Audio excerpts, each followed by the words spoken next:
అందరికీ నమస్కారం. Bootcut Balaraju Feb 2న వస్తుందండి. ఈ సినిమాలో హీరోగా చేసిన నా మిత్రుడు, మనందరి మిత్రుడు, మన హీరో సోహెల్ గారికి, అలాగే ఈ సినిమా డైరెక్టర్ శ్రీను గారికి, అలాగే ఈ సినిమా నిర్మించిన బెక్కం వేణుగోపాల్ సార్కి, పాషా గారికి, ఈ నలుగురు, ఈ సినిమా చేసిన ఈ నలుగురికి, మాది కేవలం వచ్చిపోయే పాత్రలే. ఈ నలుగురి కోసం సినిమా ఆడాలండి. ఎందుకు చెప్తున్నానంటే, సోహెల్ గారు, మన హీరో గారు ఈ సినిమాలో తన బ్లడ్ పెట్టేశారు. తన బ్లడ్ పెట్టేశారు. తన దగ్గరున్న ఆస్తినంతా పెట్టేశారు. తన దగ్గరున్న రూపాయి పోగు చేసుకున్న ప్రతి రూపాయి ఈ సినిమాలో ఇన్వెస్ట్ చేశారు. ఈ సినిమా కోసం తను దాచుకున్న, గల్లా పెట్టెలో దాచుకున్న రూపాయిని కూడా తీసి ఈ సినిమా కోసం ఇన్వెస్ట్ చేశారు. ఆ రూపాయి విలువ నాకు తెలుసు. ఆ రూపాయి ఎలా సంపాదించాడో తెలుసు. ఆ రూపాయిని ఎలా దాచిపెట్టాడో, ఈరోజు ఎలా ఖర్చు పెట్టాడో నాకు తెలుసు. కేవలం అది మిమ్మల్ని నమ్ముకొని, ప్రజల్ని నమ్ముకొని, జనాన్ని నమ్ముకొని, సినిమాని నమ్ముకొని, సినిమా మీద ఉన్న ప్రేమను నమ్ముకొని, ఆసక్తిని నమ్ముకొని, తన ఆశయాన్ని నమ్ముకొని, రేపటి భవిష్యత్తు కోసం తన దగ్గర ఉన్న ప్రతి దాన్ని ధారపోసి ఇవాళ ఈ సినిమా నిర్మించి ఫెబ్ 2న మీ అందరి ముందు తీసుకొస్తున్న సోహెల్ అన్నకి ఈ సినిమా ఆడాలి.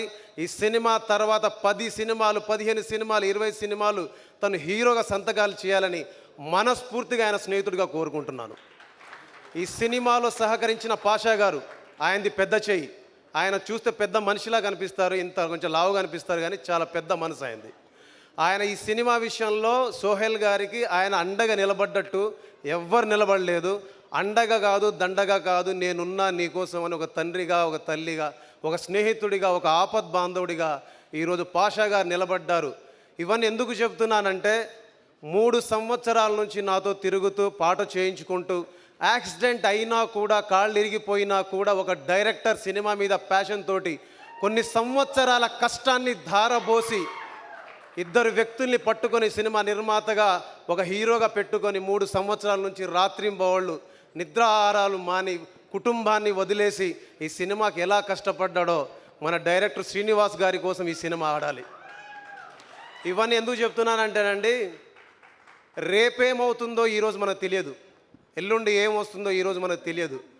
అయినా కూడా ఎక్కడో దాచుకున్న నమ్మకం, ఏది సినిమాలో రావాలి, నటించాలి, సినిమాలో రావాలి, సినిమా నిర్మించాలి, సినిమాలో రావాలి, సినిమా తీయాలి అనే ఆశ ఎప్పుడైతే పురుడు పోసుకుందో, ఆ ఆశని ఎక్కడ చావనివ్వకుండా ఈరోజు ఇక్కడికి వచ్చి కొన్ని కోట్ల మంది ముందు నిలబడి ఈ సినిమాని ఎలాగైనా తీసి ప్రజల్లోకి వెళ్ళాలని ఒక దృఢ సంకల్పం ఏదైతే ఉందో, అలాంటి దృఢ సంకల్పం కోసం ఈ సినిమా ఆడాలి. అలాంటి దృఢ సంకల్పాన్ని మీరందరూ బలపరచాలి. ఇలాంటి వ్యక్తులు ముందుకొస్తే, ఇలాంటి వ్యక్తులను చూసి ఇన్స్పైర్ అయినటువంటి వాళ్ళు చాలామంది సినిమాల్లోకి వస్తారు. వాళ్ళ ఆశల్ని, వాళ్ళ ఆశయాల్ని బిగ్ స్క్రీన్ మీద చూసుకుంటారు. ఇలాంటి వాళ్ళందరినీ మీరు ప్రేమించాలని, మనస్ఫూర్తిగా దీవించాలని, మనస్ఫూర్తిగా మీరు ఆశీర్వదించాలని, రేపు మీరందరూ సినిమాలోకి వచ్చి, థియేటర్లోకి వచ్చి వాళ్ళు పడ్డ కష్టాన్ని మీరందరూ గుర్తించాలని, వాళ్ళని చూసి చాలామంది సినిమాల్లోకి వచ్చి కొత్త సినిమాల్లో కొన్ని వేల సినిమాలు నిర్మించి కొన్ని వేల మందికి కడుపు నింపాలని, కొన్ని వేల మందికి పని కల్పించాలని, కొన్ని వేల సినిమాల నిర్మాణం జరగాలని మనస్ఫూర్తిగా కోరుకుంటూ, ఈ సినిమా ఆడాలని మనస్ఫూర్తిగా కోరుకుంటూ, ఇంతసేపు నా మాట విన్నందుకు, అవకాశం ఇచ్చినందుకు, ఇక్కడ వచ్చిన వాళ్ళందరికీ, విచ్చేసిన వాళ్ళందరికీ జై హింద్, నమస్కారం.